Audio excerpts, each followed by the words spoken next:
Un saludo muy especial para todas las personas que se conectan a este video. Hoy estamos con un invitado muy especial, Jason Mora, fundador y gerente de Kairos Inmobiliaria. Y el día de hoy queremos contarle una historia sobre emprendimiento. Queremos que Ujú. ustedes se sientan identificados con el proceso que Jason ha vivido en toda la construcción de Kairos Inmobiliaria, pero sobre todo queremos inspirar a través de este video para todas esas personas que están iniciando un negocio, que están empezando, que no saben qué camino tomar. Este video es para todos ustedes. También para aquellos empresarios que han pasado por las duras y las maduras. Y hoy vamos a hablar de emprendimiento y de innovación, pero de aquellas cosas que no se cuentan ni en los libros, que no enseñan en las universidades, que no enseñan en los diplomados, que no enseñan en la formación académica, pero que sí se enseñan en la vida. Queremos contarles un poquito de esto. Bienvenido, Jason, ¿cómo estás? Hola, Yane, ¿cómo estás? Muy bien, Jason, cuéntale a todas las personas que nos ven un poquito sobre ti. Yo soy ingeniero electrónico en la Universidad del Norte de Barranquilla. Ahí hay una historia, voy a contar historias de la vida real que pasaron. Y cuando me haces esta pregunta, pues eso tiene un backup ahí bien interesante. Y es que mi papá cuando me matricula de chiquitico, me matricula al Colegio La Salle de Montería. Y yo toda la vida estudié mi prejardín, mi primaria en La Salle. Pero llegó un momento en el año 96-97 que la cosa aquí en Colombia hubo una crisis económica y mi papá me dice, yo te quiero pagar la Salle, pero el problema es que si no haces algo, el otro año te vas para el Nacional. O ¿En qué sea, grado estabas ahí cuando tu estaba en papá? quinto de primaria. Ok. Mi papá cae en una crisis económica, toma una decisión de negocio, él era gerente de Terpel aquí en Córdoba, de las ventas a través de un tercero y toma una decisión de migrarse a la maquinaria amarilla, que de hecho Kairos todavía tiene nuestra empresa, nosotros tenemos maquinaria amarilla, pero en ese momento toma esa decisión abrupta y fue un cambio muy brusco para nosotros, entra la crisis de los años 97, 98 y me dice eso. Entonces, pues a veces uno está en cierto estatus cómodo y la vida te da un golpetazo y entonces tú, o sea, yo al igual tenía 11 años cuando estaba entre quinto y Pequeño, pequeño, un pequeñito niño. y me dice eso y yo dije, no, yo no quiero dejar la Salle. Entonces ahí gano 4 matrículas de honor de seguido, una tras otra, pum, pum, pum, pum. Wow. Cuando llego a 11, ya en 11 me fue bien en las pruebas de estado y la Universidad del Norte de Barranquilla, bueno, paso en la Nacional de Bogotá, ese era mi sueño, ya tira piedras allá en la Nacional, Pero tan, tan, tan, becado. vale, bol. Nosotros en esa época, yo me gradué en el año 2002 y en Montería hacíamos, en el INEM hicieron las pruebas. 2000 jóvenes se presentaron de Montería, pasamos 5. Pasamos 5. Un amigo mío en física, otro amigo mío en matemáticas, pasé yo en electrónica y otras 2 chicas, no recuerdo, pero de los 5, 3 éramos amigos. Y yo feliz. Yo feliz porque mi sueño era pasar a la Universidad Nacional de Bogotá. Pasé ingeniería electrónica, voy a la Nacional. eh, Cuando voy a tomar el avión, un amigo del colegio me dijo, mira, este corte de periódico que la Universidad del Norte en Barranquilla, primero yo no sabía cuál era la Universidad del Norte, este corte de periódico, un periódico hasta partidito ahí, me dice, hey, mira, de pronto esto te sirve porque te fue bien en las pruebas. Yo, antes de tomar el vuelo a Bogotá, se lo entrego a mi papá, mi mamá, y viajo a Bogotá, me hago las pruebas de sangre, la Universidad Nacional me dice, no vas a pagar la matrícula, como es pública, y te vamos a dar unas facilidades.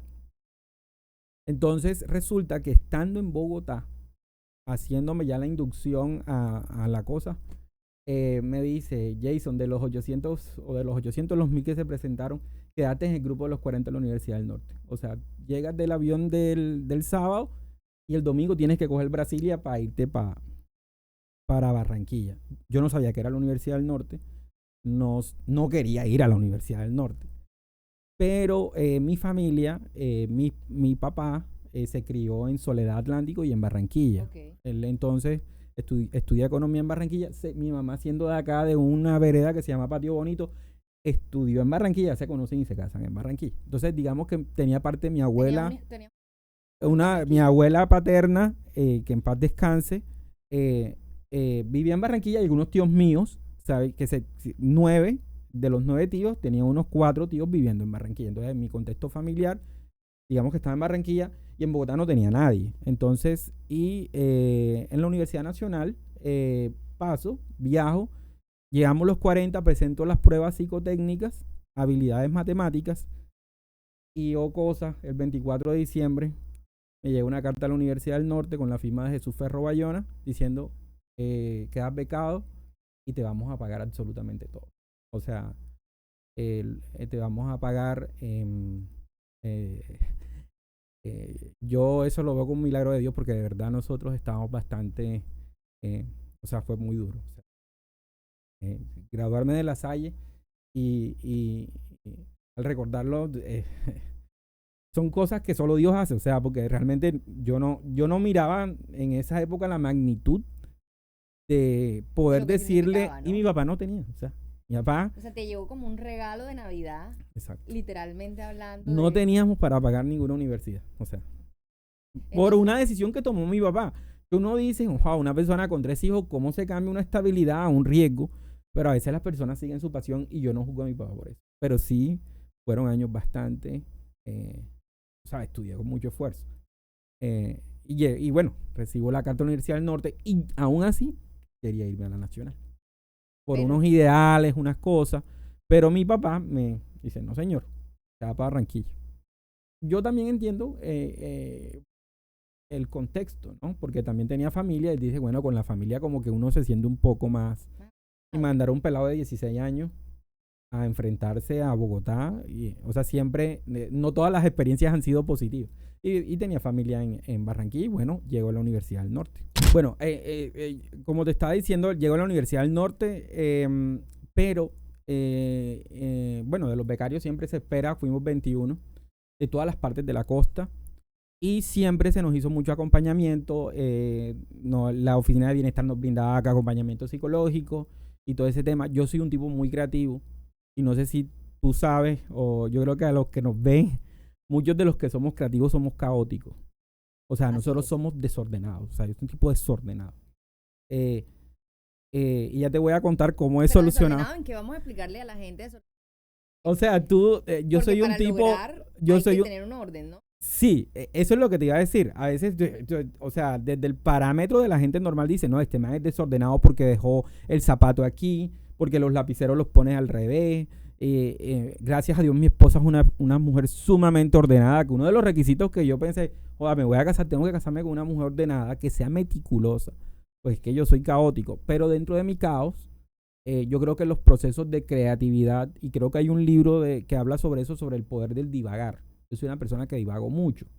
Divago que me quedo pensando en cómo soluciono un problema y me caso con un problema y me obsesiono con ese problema y comienzo a mirar las aristas. Entonces ahí es donde brota la creatividad. Y y muchas veces son problemas complejos que tenemos en la sociedad. De hecho, yo creo que más adelante, cuando hablemos un poco más de Kairos, te voy a contar un poquito cuál es el problema o los problemas que estamos atacando y qué soluciones de pronto hemos ido encontrando.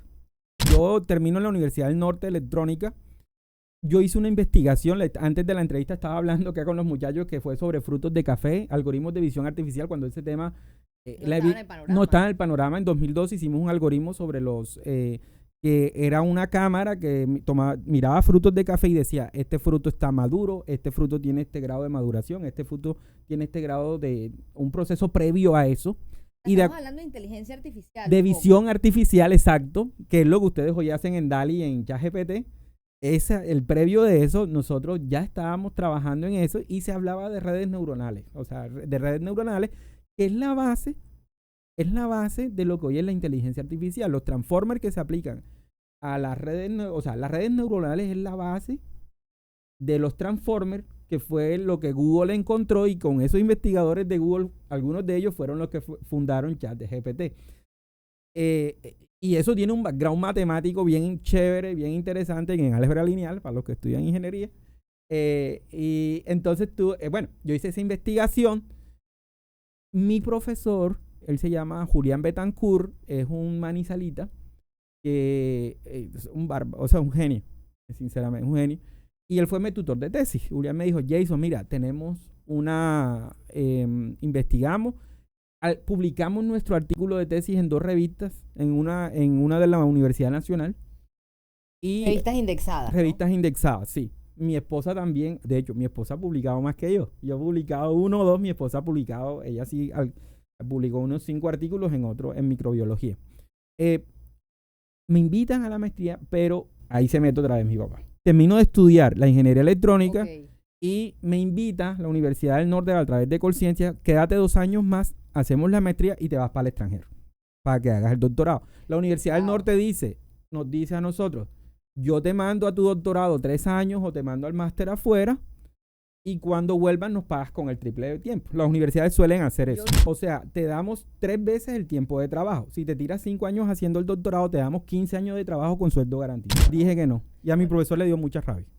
Le dio mucha rabia. Y bueno, también eso es como, Dije que no. como un primer insight, ¿no? Ojo, yo esta historia no me la sé. Yo esta historia la estoy apenas conociendo hoy. Sí. ¿Por qué? Julián cogió mucha rabia. Me ¿Por qué llamó. dijiste que no?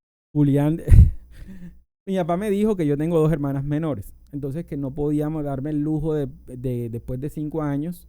A mí la Universidad del Norte me dio todo menos la pensión. Entonces mi mamá con el sueldo del trabajo, que trabajó 27 años como secretaria, la mitad del sueldo se iba en mi pensión. Y mi papá me pagaba los pasajes. Entonces ya, la universidad me daba el resto. Pero aún así cuando yo termino, mi papá dice, marica, necesito que trabajes. O sea, yo necesito que tú trabajes porque... Ok. eh, eh,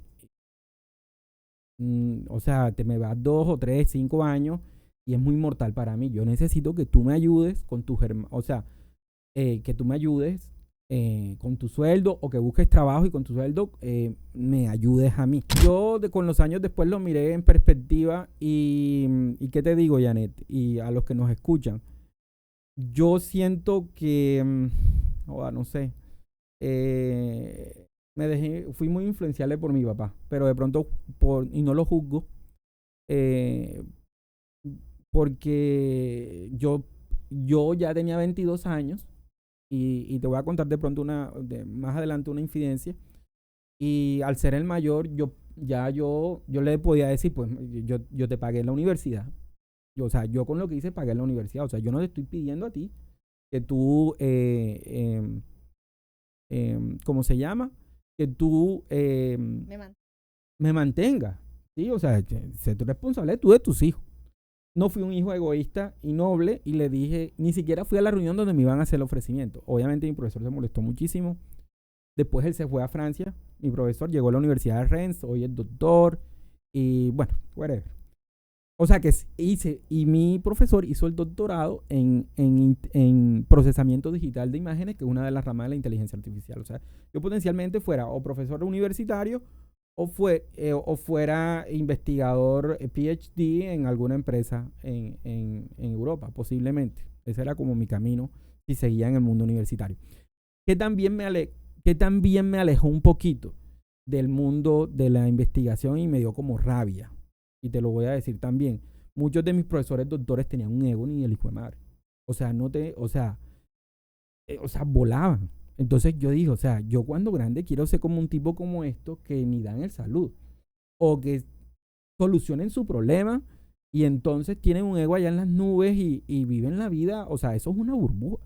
El mundo de las universidades, cuando los profesores llegan a alto nivel, como también obtienen altos ingresos, se vuelve una burbuja y a veces se abstraen en su mundo de investigación, que yo los entiendo porque... Fascinante, además, ¿no? No, total, esa vida es sabrosa. Bueno, Jason, y entonces, Entonces, tú decides quedarte. Tu papá influye en la decisión. yo renuncio al tema, me gradúo.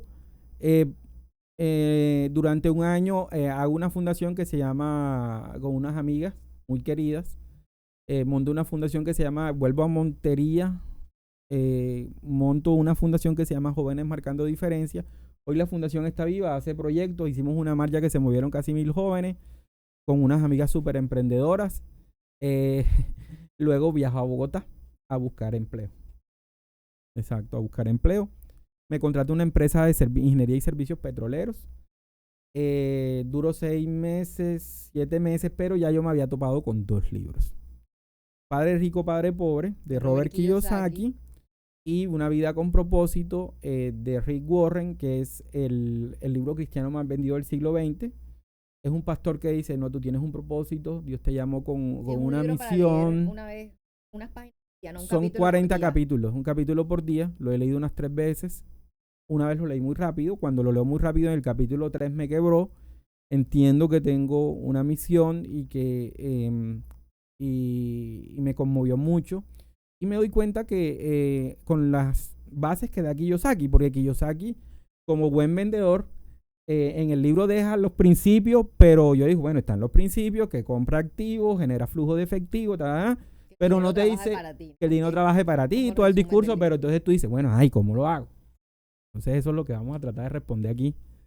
Vamos a tratar de responder cómo, o sea, cómo ¿Cómo llevar el hacerlo, no? principio, cómo llevar el principio, pero ajá, te deja las bases y tú dices, pero ¿cómo lo voy a hacer? Entonces esa es la pregunta que he estado tratando de resolver este tiempo. Colombia es un país sumamente centralista, Janet. Y te voy a traer un libro, otro libro más. Las Yo creo personas que que nos están viendo. ahora nuestros amigos detrás de cámara le vayan mostrando al público los libros, los pantallazos, o si pueden colocar los enlaces de Amazon donde se compra, eso es de público Entonces tenemos, conocimiento. y, Vamos al tercer libro. ok, Lo acabo de terminar de leer. Es la historia del grupo empresarial antioqueño de Gloria Valencia. Ella es una economista y periodista premiada con Simón Bolívar, si no estoy mal, premiada con la ANDI. Bueno, una señora que cuenta los hechos de cómo pasaron las cosas. Entonces, aquí en Colombia. El grupo empresarial antioqueño, fíjate que los antioqueños tienen una topografía bastante complicada, porque cuando tú viajas a Medellín, son montañas alrededor es como, yo digo como una tacita, o sea, rodeada de montañas, y es un valle, ¿cierto? El valle de la Burrá.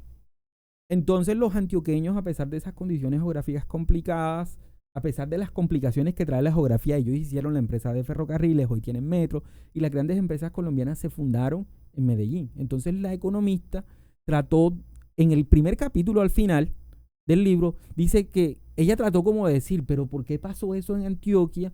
Porque así como allá en Valledupar hay dinastías vallenatas, que los costeños las conocemos, nos encantan. Yo tengo una esposa vallenata.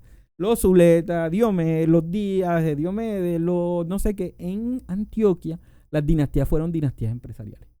Entonces fueron los Ángel, los Echavarría, hay unos Moras, o sea, unas dinastías que la cuestión era sobre qué empresas triunfaban, ¿ya? Entonces encontraron la economista nombra unos patrones que son familias estables, cristianas, de papá, mamá y muchos hijos, que en esa época la gente se podía tener 6, 7 hijos. Otro patrón que ella encuentra es que, ¿qué te iba a decir sobre los patrones de ellos? Familias cristianas sólidas, eso te da una estabilidad emocional. que es importantísimo. Es importantísimo a nivel de negocios encontrar estabilidad emocional, porque si tú tienes la mente, uno tiene su familia, tiene sus problemas, y entre más cargas desde ese punto de vista emocional tú tengas, tu desempeño empresarial va a ser, no vas a tener el enfoque suficiente para lograrlo. Es una cosa que pasó en Antioquia puntualmente. Otra cosa que hacen los antioqueños y que hacen los judíos es que el libro de los judíos se llama, bueno, el autor es Muratori. Eso también lo vamos a poner. La gente El autor es Muratori. Estamos lo hablando de referencia. Gloria Valencia también en la historia del grupo empresarial antioqueño. El libro es relativamente nuevo. Es muy valioso. Los antioqueños, entonces, una cosa que ella dice y que me parece súper importante es que ellos no midieron el riesgo al que se estaban exponiendo. Ellos simplemente eran soñadores y querían romper el mundo y querían hacer de Antioquia y de Colombia un país viable. Y de hecho hay una rotación de presidentes antioqueños y también bogotanos, obviamente costeños no. Creo que el único costeño es Rafael Núñez y Petro, que nació ahorita pero hasta ahí. Pero esos fueron antioqueños que crearon ciertas condiciones en la bonanza cafetera, comenzaron a crear las empresas, pero ellos no midieron el riesgo. Colombia, desde el punto de vista de afuera en estos momentos, es considerado un infierno fiscal. Es un infierno fiscal. De los 100% que tú ganas tus utilidades en la empresa, tienes que pagarle 35% a la DIAN. Y para ti eso sería decirle a la gente, venga, no montes No, yo te empresa. estoy diciendo la verdad. La otra verdad es que Colombia es un país sumamente centralista. O sea, a nosotros nos ha tocado crearnos nuestro propio destino. Tú sabes, bueno, somos cordobeses y en el himno de Córdoba, yo le decía a un amigo eso hace un mes y él se quedó rascando la cabeza. Y para mí eso también es súper valioso. Ahí va, en el himno de Córdoba dice lo siguiente. Dice, hoy somos responsables de nuestro bien o mal. Nacemos a una vida de libre libertad. Contigo sobre el yunque, contigo hasta triunfar. Entonces, ahí surge, al ser un país tan centralista, nosotros, si tú miras la historia, y eso lo pueden buscar en cualquier libro o ahí en ChatGPT o en Gemini, lo que sea. La inversión de nuestros departamentos de la costa y sobre todo de Córdoba, comparada con toda la inversión que ha recibido de pronto Medellín, Bogotá, Cali, Barranquilla. La tenemos más dura. No nos han mandado plata, porque somos un país federado, o sea, toda la plata de la DIAN se va para Bogotá y después los gobernadores y los alcaldes de aquí tienen que ir a Bogotá a que les entreguen, a mendigar los proyectos, no sé qué, para ver si nos dan algo, y desde el punto de vista de ellos no nos mandan. Entonces el tema a que te quiero llevar es que estamos en un país sumamente centralista, por lo tanto el capital no se irriga a estas regiones. Entonces lo que yo te trataba de decir a través del Unión de Córdoba es que en el libro, otro libro más, Los 7 hábitos de la gente altamente efectiva, en el primer capítulo, en el segundo, habla del primer hábito, que es la proactividad. ¿Qué es la proactividad? Que tú eres el responsable de tu propia vida. Entonces, si tú eres responsable de tu propia vida, tú no puedes estar echándole la culpa ni a la ciudad, ni al país, no le puedes estar echando la culpa ni a tu vecino, ni a tu mamá, de que es porque culpa tuya, yo soy un fracasado por culpa de mi papá, y a mí eso me pasó. Yo le echaba la culpa a mi papá de que yo había tomado la decisión de no sé qué, y teníamos un conflicto familiar hasta que yo lo perdoné. Entonces, hace unos 2 meses vino uno de los fundadores de Rappi aquí a Montería y dijo eso. Yo no tengo nada que venir a decirle aquí a los emprendedores. Lo único que yo le vengo a decir es que usted es responsable de su propio destino. Las herramientas están. Entonces, y más ahora, porque con la inteligencia artificial, con todo el software open source, con todas las posibilidades que hay, las herramientas están. Lo que pasa es que sí hay unos componentes importantes que hay que poner a andar. Y nosotros no tenemos que esperar plata que nos manden plata, ni rogar ya en Bogotá que nos regalen las cosas, sino que nosotros mismos desde aquí podemos hacer región. Y te voy a contar una historia. Cuando a mí me dan la beca en la Universidad del Norte, hicieron una ceremonia en el salón principal de la universidad, era un salón privado muy lujoso a propósito. Imagínate, yo llegué con los jeans rotos arrastrando y con barba y todo ahí. Y, o sea, yo eso lo aprendí después, pero yo era un pelado de acá, ¿sí me entiendes? Okay. Y yo llegué así todo, y de hecho mi esposa y algunos amigos son los que me ayudan, porque yo soy muy, muy sencillo. O sea, no quiero decir que yo soy humilde, pero yo soy así. Entonces yo soy, un pelado como los de aquí. Entonces llego y estaban los periódicos. Entonces estaba el Heraldo. O sea, estaban todos los medios, ¿no? Estaban todos los medios. Y entonces yo llego con mi mochilita. Y entonces Jesús Ferro Bayona, que te voy a contar una historia de cómo fue la Universidad del Norte para que tú veas el nivel de lo que te estoy diciendo. Dice, los hemos traído porque queremos que sean los que cambien el destino de nuestra región. Y te hablo del destino el destino de nuestra región es, el destino de nuestra región es que nosotros somos una región pobre. Y ante ese fenómeno de que en Bogotá, por ejemplo, las becas Colfuturo que se entregan en Bogotá, a los costeños nos dan el 5%. De hecho, mi hermana se ganó una y la rechazó. Pero bueno, eso es otro tema.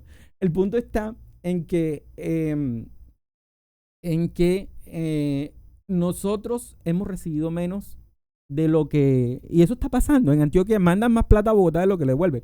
Pero eso tampoco es excusa. No es excusa para hacerlo. Entonces Jesús Ferro Bayona dice eso. Y los medios nos preguntan. Entonces nos abordan a los becarios. Dicen... Jesús Ferro Bayona está diciendo que ustedes son los que van a marcar el liderazgo, la pauta de sus regiones, y Jesús Ferro Bayona nos decía, no se vayan, estamos invirtiendo en ustedes, por favor, lideren. Ya es un señor anciano, un señor ya de una edad, él estudió en la Sorbona de París, y dijo, o sea, tenemos la fe que algún día ustedes puedan generar cambios y transformar la mentalidad de sus regiones. A mí eso me caló a fondo. Y me caló a fondo en el sentido de que no me fui, como muchos de mis amigos. Tengo muchos amigos en el extranjero que se becaron, obviamente por sus habilidades, por su inteligencia. Muchos cordobeses súper inteligentes, que se van a Bogotá, que se van al extranjero a generar valor en otras partes. Y eso de pronto responde a tu pregunta del miedo, porque es que aquí dicen que aquí no hay oportunidades. Oportunidades sí hay. Lo que no hay es otra cosa que vamos a hablar más adelante. Bueno, y ahora listo, digamos que sobrepasamos ese... O sea, ya sabemos que estamos en Colombia. Hablemos de Córdoba. Bueno, hay otro libro, 2 libros. Déjame anticiparme. Océano Azul y Océano Rojo. No, la estrategia del Océano Azul no lo he leído. Ok. Pero sé más, o sea, algunos comentarios que me ha hecho, de pronto lo buscamos en el resumen y lo leeré en algún momento. Son 2 cosas. La primera, cuando en el Océano Rojo, tú puedes abrir una empresa en un Océano Rojo. Contémosle a la gente que es Océano Rojo. Es el Océano Rojo y el Océano Azul. El Océano Rojo es, por ejemplo, tú montas una empresa, por ejemplo, aquí tenemos una amiga que tiene una de galletas criollitas se llama. Galletas de limón. Galletas de limón, y viene la vecina envidiosa, te monta galletas de limón verde y el otro te monta, a mí ya me ha pasado eso, y te monta competencia. Eso va a pasar. Ya, pero ¿qué te va a diferenciar? Entonces ese océano es rojo, porque hay muchos actores en el mercado, hay competencia. ¿Qué te permite, qué te dice el autor del libro? Es lo que debe decir, no lo he leído. Si digo alguna cosa pero es bajo mi responsabilidad. El océano azul es cuando el pez sale de la pecera y se mete en un océano azul, porque el universo, y esto quiero que todo el mundo lo sepa, el universo es abundante. Hay para todos. El sol nos sale a todos y abunda y sirve para todos. O sea, el universo es abundante. Métase eso en la cabeza. El universo es abundante y hay para todos. Suficientes recursos. Entonces, ¿qué ocurre? En el océano azul es cuando tú innovas y te sales. Entonces disfrutas del mar azul completo para ti. Puede ser, por ejemplo, se hace con harina normal, compran elementos normales. Tú puedes hacer unas galletas de limón con componentes con pastillitas de cacao o con tal cosa que sea de la región. Y lo arraigas a eso y ¡pum! Te saliste. Entonces la gente comienza a comer y comienza, porque la gente, o sea, nosotros comemos impresionante. Los cordobeses comemos mucho.